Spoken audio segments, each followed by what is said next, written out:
Welcome to our channel. నేను నవీన్. ప్రస్తుతం సొంత గూటిలో ఉన్న ఈక్వేషన్స్ కూడా మారిపోయి ఎక్కడికి వెళ్లాలో తెలియక సందిగ్ధంలో పడ్డారట ఇద్దరు నాయకులు.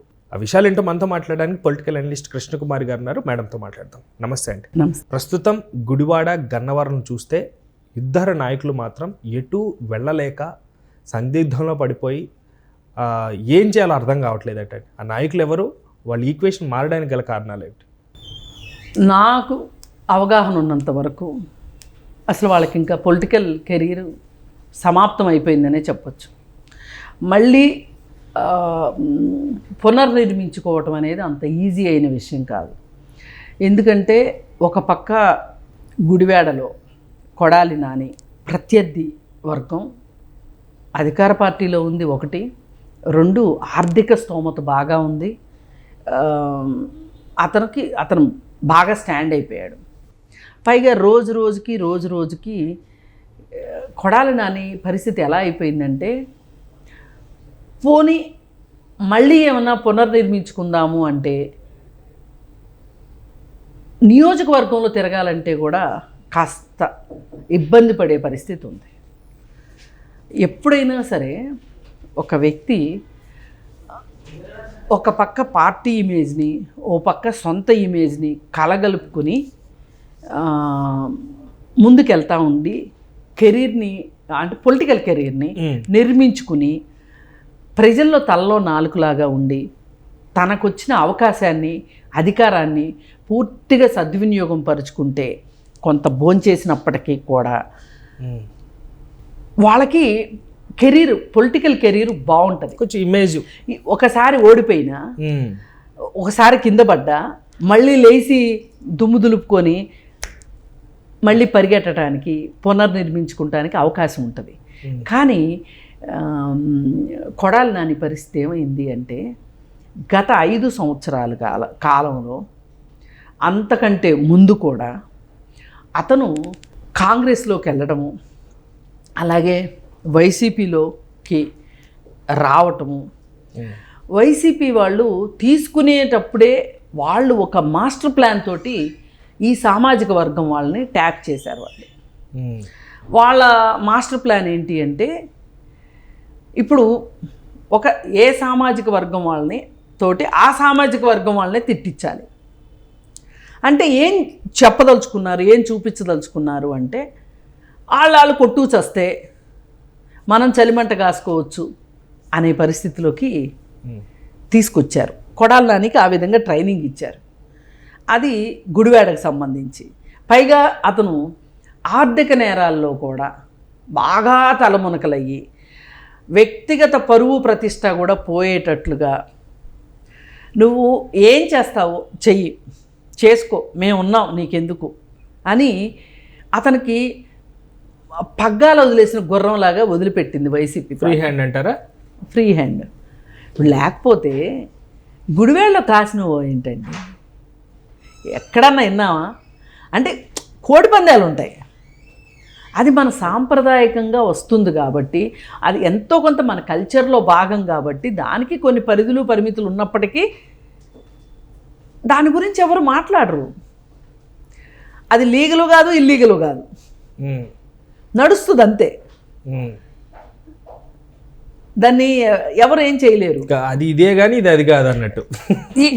ఇంక దాని గురించి మాట్లాడుకోవడం అనవసరం. అంతవరకు ప్రజలు యాక్సెప్ట్ చేస్తారు. కాసినవో పెట్టడం ఏంటండి, ఏమైంది ఇప్పుడు పెడితే? మీరెంత ఎదవలైతే మిమ్మల్ని మళ్ళేసుకోవడం నాకు అంత ఈజీ అన్నట్లు అధినాయకుడు వీళ్ళకి వదిలేశాడు. వీళ్ళని అదుపాజ్ఞలు లేవు, చదువు సంధ్యలు లేవు, భయం భక్తి లేదు, సిగ్గుశరం లేదు, ఉచ్చం నీచం తెలీదు. ఇవన్నీ లేకపోతే ఏమవుతాడో మనిషి, అది అయ్యాడు కొడాలి నాని. అది ఆయన స్టోరీ. పోతే గన్నవరం సంగతి. వంశీ వల్లభనేని వంశీ ఆయన గత చరిత్ర చాలా ఘనమైంది. ఎవరెవరికి టోపీలు పెట్టాడో, ఎవరెవరిని ముంచాడో, ఎవరి చావులకు కారణమయ్యాడో, ఎవరు నమ్మిన వాళ్ళని మోసం చేశాడో ప్రపంచం మొత్తానికి తెలుసు. సరే, అతని ప్రస్థానం మొదలయ్యి ఇక అతను ఎక్కడ దాకా తెగబడ్డాడంటే ఒక శాసనసభలో చట్టసభలో ఏం మాట్లాడచ్చు ఏం మాట్లాడకూడదు అనే ఒక విచక్షణ జ్ఞానం కూడా కోల్పోయిన పశువు మాదిరి అయిపోయాడు అతను. వీళ్ళకి అధికారము అనే ఒక కళ్ళకి పొరల కమ్మిని చూసారా, ఆ పొరలు ఎంత దూరం తీసుకెళ్ళినాయి అంటే వీళ్ళని భయం భక్తి లేకుండా. ఇందాక మనం మాట్లాడుకున్నామే, ఎవడైతే నాకేంటి, నాని గురించి మాట్లాడుకున్నామే, వంశీ కూడా కనిపించినోడిని కనిపించినట్టు తన మంద బలంతో మూక బలంతో కొట్టించటం, బెదిరించటం, చంపుతానని మాట్లాడటం, కొట్టటం, తిట్టటం, ఆస్తులు లాక్కోవటం. ఇప్పుడు కేసులన్నీ వస్తున్నాయి కదా, ఈ కేసులన్నీ చూసాక ఏమనిపిస్తుంది ఎవరికైనా? ఇన్ని చేస్తుంటే జగన్మోహన్ రెడ్డి ఎందుకు ఏమీ చేయలేదు అనే ఆలోచన రాదా ఎవరికైనా? ఒక్కటే సమాధానం, మీరెన్ని ఏదో పనులు చేస్తే మిమ్మల్ని నేను అంత తొక్కి పెట్టగలను అనేది జగన్మోహన్ రెడ్డి ఉద్దేశం. నా వాటాలు నాకు వచ్చినంతసేపు మీరు ఎంతన్నా దోచుకోండి, దేశాన్ని దోచుకోండి, మీ ఇష్టం, మీకు లైసెన్స్ ఇచ్చాక. కానీ నా వాటా నాకు మటుకు పక్కా రావాలి. సారాలో అయినా వాటా రావాలి, విస్కీలో అయినా వాటా రావాలి, ఇసుకలో అయినా వాటా రావాలి, మైనింగ్లో అయినా వాటా రావాలి. సాయంత్రానికి నాకు అల్లా పెట్టి నిండాలి. నాకు కావాల్సింది అది. మీరు ఏం చేసుకుంటారో చేసుకోండి, మీరు చేసుకునేది మీరు చేసుకొని, మీరు ఎంత తీసుకోవాలో అంత తీసుకోండి, నాకు ఎంత రావాలో నాకు అంత ఇవ్వండి. ఒకవేళ రాలేదో మిమ్మల్ని తోలొలిచైనా తీసుకోవటం నాకు తెలుసు అని ఒక ప్రైవేటు సైన్యంతో జగన్మోహన్ రెడ్డి కాలం గడుపుకున్నాడు. 5 ఏళ్ల పాటు డబ్బులు దండుకున్నాడు. సంపాదించడం అనరు, పాత రోజుల్లో దగ్గులు పిండారీలు అని ఉండేవాళ్ళు.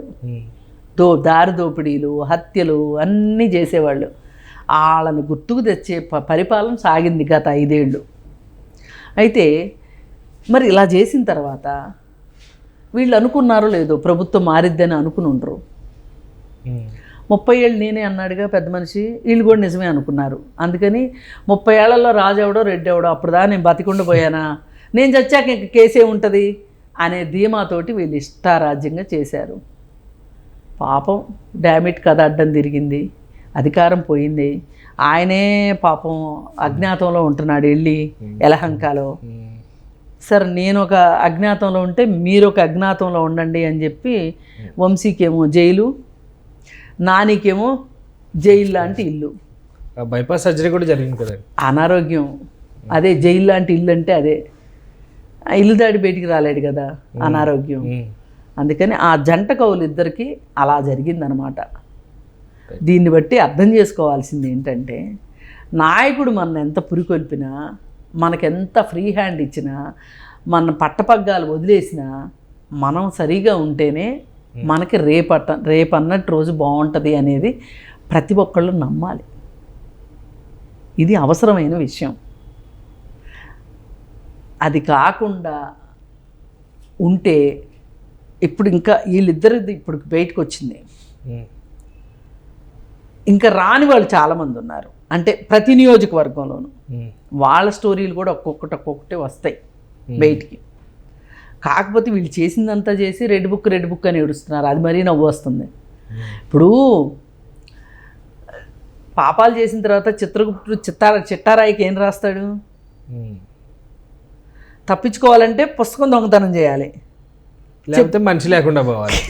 అది సంగతి. అందుకని వీళ్ళకైతే మటుకు రాజకీయ భవిష్యత్తు ఉంది అని అయితే నాకున్న పరిజ్ఞానంలో లేదు అనిపిస్తుంది. Thank you ma'am, thank you so much. Thank you viewers, bye.